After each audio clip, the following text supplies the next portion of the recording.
Welcome to our series in breaking down sun salutations pose by pose. So, if you've been following along the series in the previous videos, I can just recap really quick on a few of the themes that we've been working on. So we've really been looking at what it means to lift the kneecaps to prevent injury in sun salutations and what information does that give you when you're practicing. And we've also been looking at maintaining the length of the trunk and the length of the legs, and what a huge difference that makes in your practice, preventing injury and compression of the back and all kinds of things. So that's a great theme, and we're going to use it a little bit more here on this practice today. We also have some more subtle themes like watching the brain diaphragm, so that when we are engaging in that cardiovascular work of sun salutations, we are maintaining this ease in our breath. And so how to work with that, we also went over, but we'll touch on that a little bit today also. So in this video, we're gonna start looking at upward dog. So we had the previous videos to this one have been preparation for, and now we're actually get into the pose. So here we go. Okay, so for downward dog, what we'll start with right now is our hands. So we're gonna hold up our hands and place the fingers up. And then when I'm gonna grab my right hand, and I'm going to really put a little bit of pressure around my wrists. So I want very narrow wrists. So try to move both of your bones here away from each other. So if you're holding the wrist, you can do that. So you can make the wrist narrow or the wrist wide. And if you don't sense this, that's okay too. But if you add a little pressure and then try to make the wrist wide and then this wrist narrow. So we're trying to keep that wrist narrow. This is to prevent kind of the injuries to the wrists. And then if you grab, you use your fingers and grab your wrist, you can bend the hand back and really use these two fingers to help that hand bend back, and to make sure that we're not puffing up the wrists when we bring the hand back. And so just, if that doesn't mean much to you right now, that's fine. But once you start practicing, you can see sometimes we I guess the best way to describe it is we puff the wrists. So how to minimize that puffing of the wrists and bring the hand back. So bring the hand up and then hand back. So this arm comes down, make the wrist narrow, palm wide. So widen both mounds of the palm away from each other. So in sun salutations, we're on the hands a lot. Downward dog, chaturanga, plank, and upward dog. All those poses really relying on the wrists, right? So we want to make sure that we're addressing the different issues here on the wrist. So doing it again, so these two fingers, you press the wrist, push the wrist down, make the wrist narrow, and make the palms wide. So we just do this a few times, bring the hands back, and decrease the puffiness in the wrist. So when you do it a few times, you can see, okay, I have a lot of tension here, or a puffiness. How can I really release the tension here in the wrist and allow my hand to just come back? All right, so do this a few times. You can play with this. You can, bring the fingers down. These fingers help the hand turn, flip back. All right, so now we're gonna apply that on our mat. So with your hands down on the mat, you can be on your knees. And here, we really attempt to make the palm of the hand wide. So I can go ahead and I can place my thumb on the mat and really widen the palm. Put the weight onto the index finger and not on the pinky finger side, right? So widen those palms and have the imagination, or, do the action where you narrow your wrists and you widen the palms. So I have my shoulders above my wrists. I'm narrowing the the wrist and I'm widening the palm, and see what kind of effect you get all the way up to your shoulders. So you start establishing that connection between the wrists, the hands, putting the weight on the index finger, and making the wrists narrow, palms wide. When you widen the palms, see the effect that you get up your arms and all the way through your shoulders.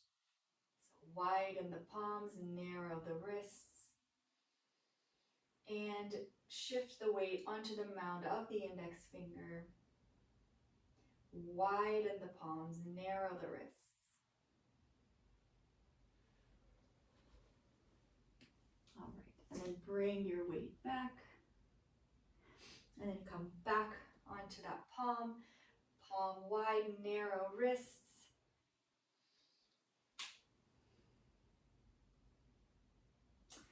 Okay, so getting to know the hand and the motion of the wrists, it's very important.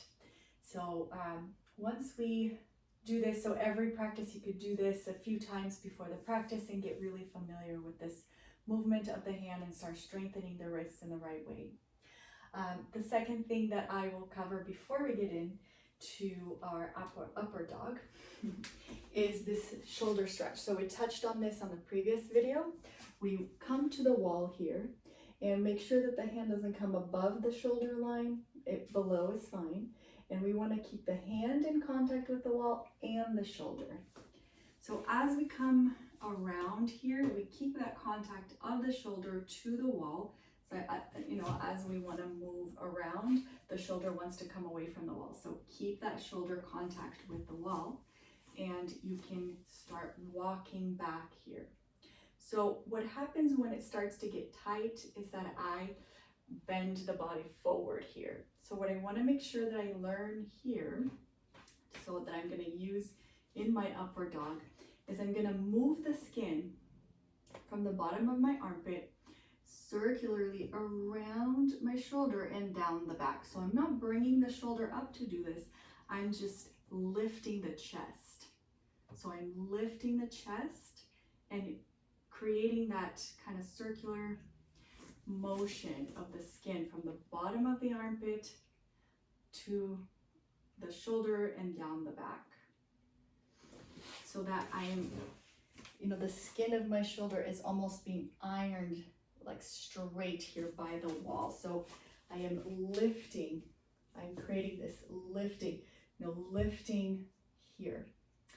All right, so do this a few times with your arms. So we did one side, we can do the second side. I bring the arm, I maintain that contact with my shoulder to the wall here. And as I turn, I notice that because of the tightness, I want to curl my body in. So I lift the chest here. And particularly, I lift that skin from underneath the armpit up around the shoulder here. And I lift the chest. Okay, and we come around. Just make sure that here, the hand that's not being stretched is on your hip. Don't try to put this hand together with the hand on the wall. That's not the desired effect that we want for this stretch. So learning how to open the chest here and gain that flexibility and work with the wrists. So another part of upward dog is that back bend aspect. So we're going to practice this upper chest back bend to get our bodies ready for upward dog. So find a wall, all right? And if you have a belt, you can use a belt. If you don't have one, you can do it without it. Okay, so I'm going to step on that belt so that my arms are very straight and I get the sensation of being able to lengthen my legs. So pressing through the heels, I lengthen my leg, and I notice that if I am contracting my abdominal muscles, I'm going to shorten my length here in the front. If I'm able to release the belly, then I can really soften and lift the chest. So I'm going to lift the chest and I'm going to lengthen the legs here. Both motions away from the buttocks, right? From length of the leg and then length of the chest. So I bend my knees, I make my hands really straight. Okay, without hurting the hands here.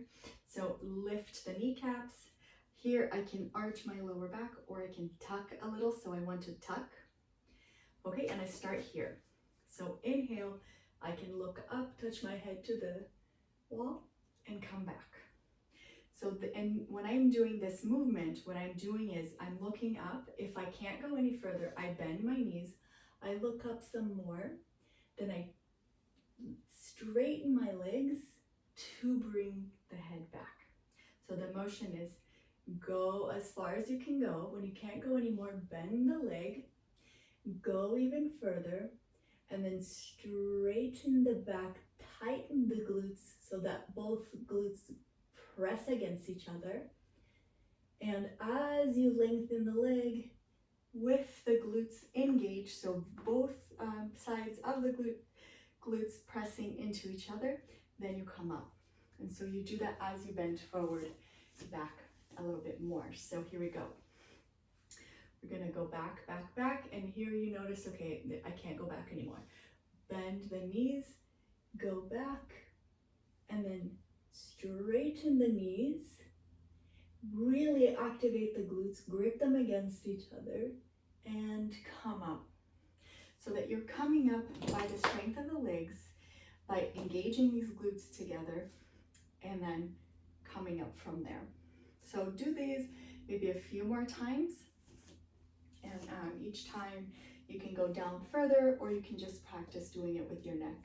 So it takes a little bit of practice, but this is a great way to strengthen the back, learn how to lengthen the legs, lengthen the spine, and really strengthen the body. So here we go. We come back. When we've reached the point where this is as far as we can go, we bend the knees and then straighten. And that activity in the leg and the glutes pressing against each other gives us the strength to come out of the pose. Okay, so we can practice this a few more times. We'll do it twice more together, and then we'll move on to the next step. So back.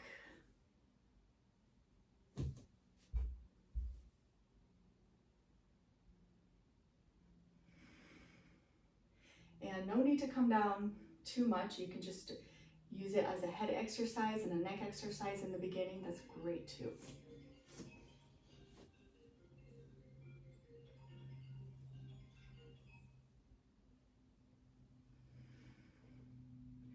Okay, that was a really important part of upward dog.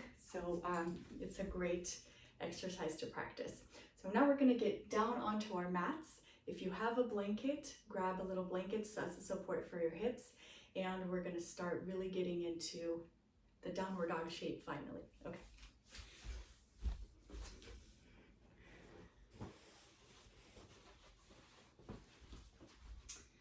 Okay. So I don't want something too fluffy or too high, but a nice support for your hips is nice, especially if you're not on the carpet, if you are on a wooden floor. It's a nice thing to have. So what I'm gonna do here is I'm gonna grab a block. If you don't have a block, you can roll up a towel and have like a little towel roll, or you can use anything else like a book or things like that.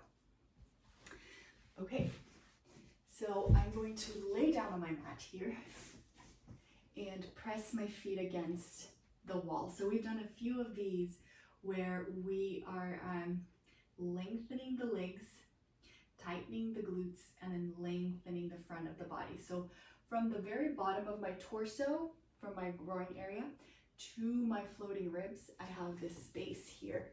So I want to maintain the integrity of that space without closing it. So we press the feet against the wall, we maintain that space in the front of the body, and we work here for a few breaths where we press the feet back into the wall and squeeze both sides of the glutes together. So squeeze the glutes and lengthen the legs by pressing the heels against the wall. You get that length in the leg. All right. So after I remember this action from a few of our previous videos, I'm gonna add in one more step. So I add the block in between the thigh there, the upper thigh, and I think of the uppermost point in my inner thigh. So the uppermost point of my inner thigh, I want to bring the point up towards the ceiling. So here, I'm just going to rotate the block so the block comes up towards the ceiling, right? So if I rotate my legs in, the block comes up. So here on my blanket, I push the heel to the wall, I rotate my block, and I squeeze grip the glutes into one another. So I work with all those actions. Okay, great. So that was the second concept that we were working on, lifting the uppermost point of the inner thigh. Very important for upward dog. So here I use a belt because I want to make sure that my legs stay close together, so that I don't compress my back by making the legs too wide. Okay, so if you don't have a belt, it's okay not to use a belt, but then make sure that the legs don't go wide, okay? The feet don't separate too much. So here I'm gonna put my head down, and I am laying on my blanket, and I am lifting the legs. And I am not very interested in how high I can bring the legs. What I am looking for is how much I can lengthen the legs. And within that length, do I have a freedom to bring the legs up? So keep it, face the wall here so that you don't injure yourself. So inhale, exhale, lengthen the legs through the heel and bring the leg up. And then notice what happens. Are you contracting your abdominal muscles? Are you able to keep them soft? Do you have a lot of tension in the eyes, the ears, and the throat? And can you relax any of those? Okay, so here we are. We're lifting the legs. The legs roll in, upper thighs, up the top of the upper thigh is coming, inner thigh is coming in, rolling in and up towards the ceiling, and then squeeze the glutes. Grip both sides of the glutes into each other, lengthen the leg, and come back down. So even if you're here, if you're not bringing the leg up, that's fine, but really lengthen the leg, squeeze the glutes and protect your lower back, and then bring the top of the inner thigh up. All right, come down. So we can do 2 more sets of these. So here we go. Lengthen the leg, roll the inner thigh in, and by lengthening the leg, then bring the leg up. All right, and 1 more. Roll the inner thigh in, squeeze the glutes together as hard as you can, grip those 2 together, and come down. All right, you come down and rest on your child's pose. You can think about the hands again, so widening the root of the palm there, narrowing the wrists, and shifting that weight to the index finger, and you can do a few review sets of these. Widen the palms, see the effect on the shoulders. Come down. Okay. And now, let's come out of our belt. Okay, if you have a chair, we're going to use the chair here. If you don't have the chair, you can repeat this previous exercise, or you can use a bench, any stable surface that you can use for this pose. Alrighty. So I have my chair set up here, and okay, so we're going to get into the chair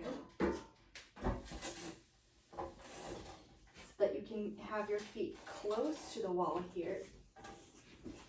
And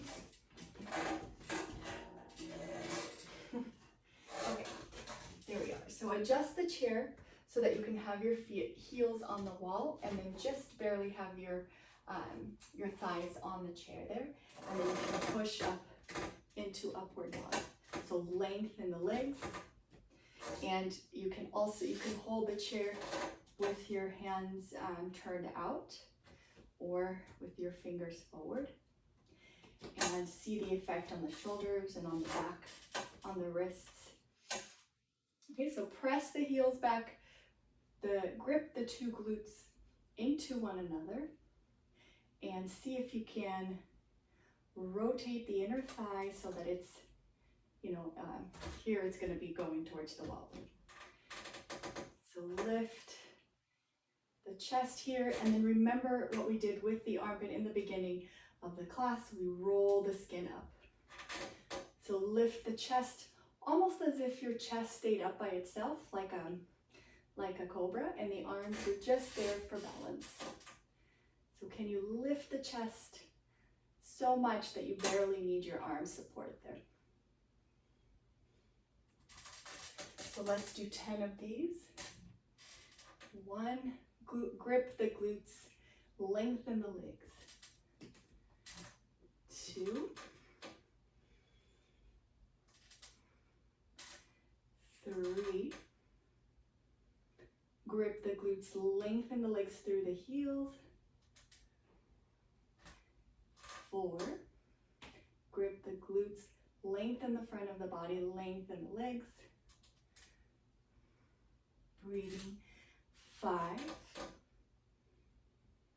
lengthen the front of the body, roll the skin of the armpit up and around towards the back. 6,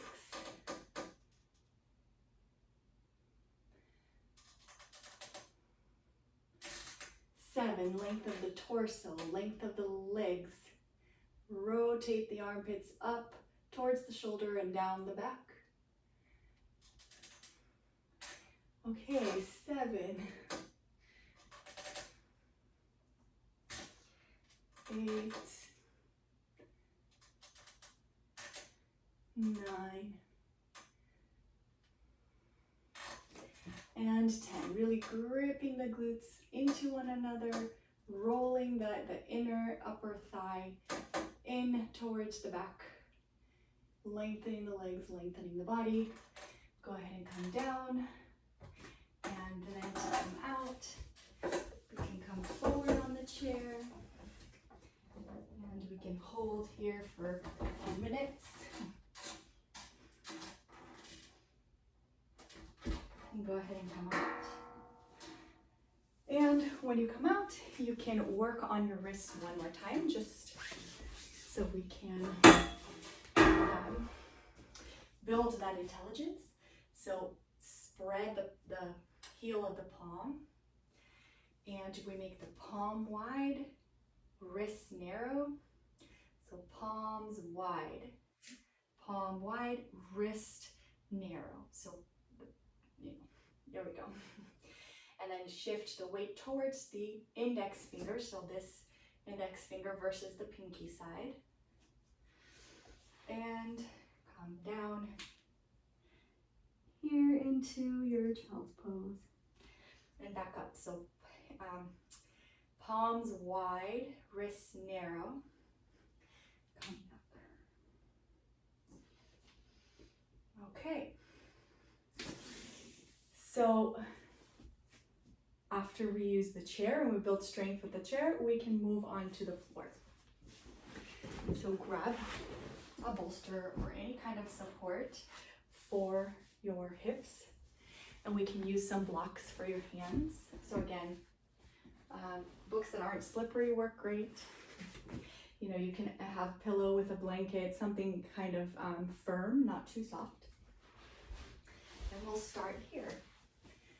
So if my wrists are hurting, I can turn my hands to the side here.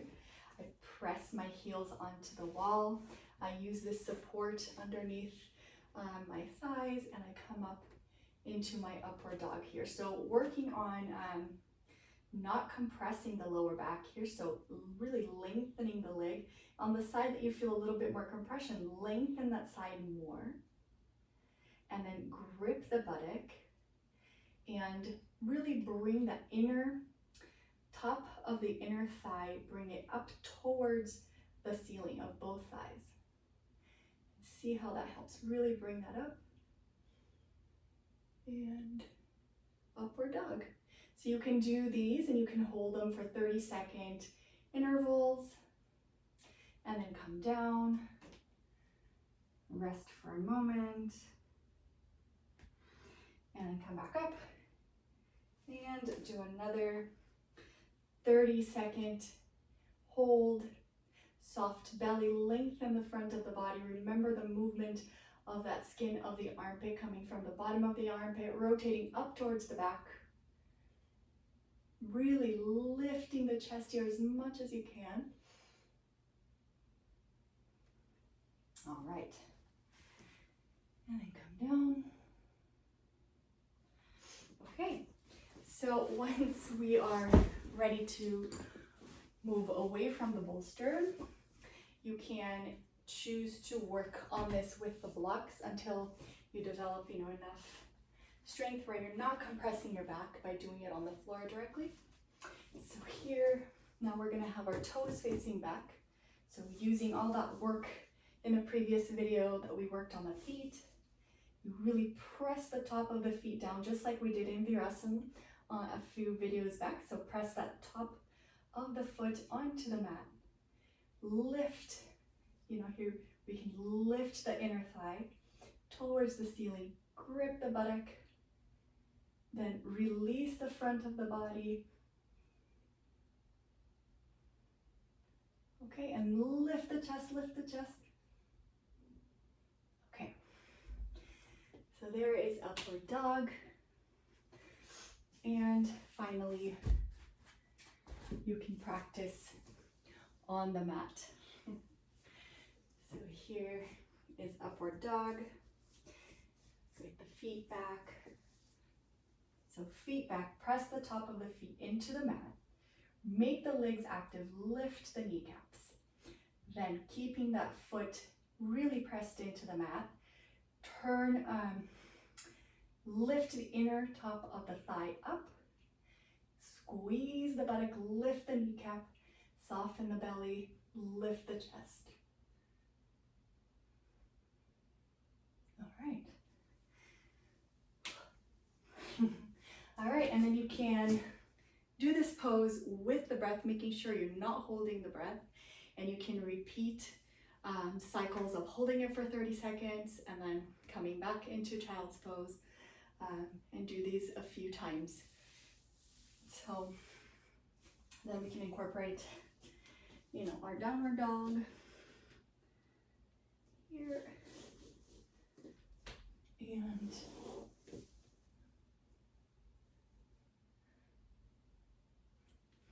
okay. All right, so working on all of the components of this pose slowly at first and getting familiar with all the different parts until finally you're able to integrate all that information into a really nice pose that feels great. And if you ever start feeling the compression during a sun salutation, you know how to fix it. You lengthen the leg, you press the glutes onto each other a little bit more, you lengthen the torso so you can self-correct. I hope this has been helpful, and see you on the next video.